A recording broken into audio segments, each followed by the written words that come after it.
Hi guys, I wanted to create a video on fat macros because people have a hard time getting 75% of their fat calories on the keto and intermittent fasting plan because 75% is like the great majority of your meal, right? So people are like trying to stuff themselves with all this fat. So I wanted to help you determine how much fat that you need because it's a little confusing since it's 140 grams or 1,260 calories, and like how are you going to figure that out, right?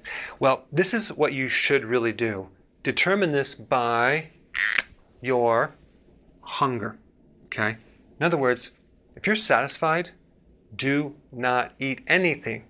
If you're not hungry, don't eat, okay?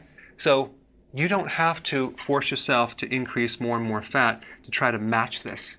Don't worry about this because when you're eating food, most of the food comes with a combination of fat and protein. Of course, if you're talking about carbs, it's something else, but a lot of the proteins come with its own fat, so that's going to contribute to a lot of this as well. So you may not need as much as you think. Go by your hunger. I mean, what happens is you have your body's ability to burn its own fat versus the fat coming from the diet.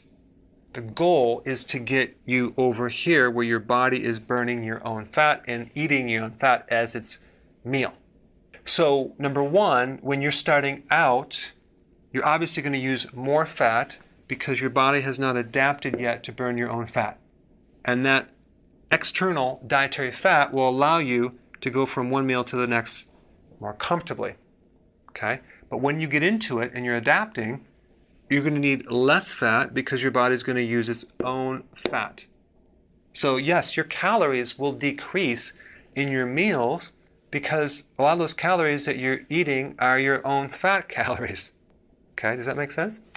So then, when you hit your goal weight-wise and you're on a maintenance plan, let's say, for example, you lost all the weight that you wanted and you don't want to lose any more.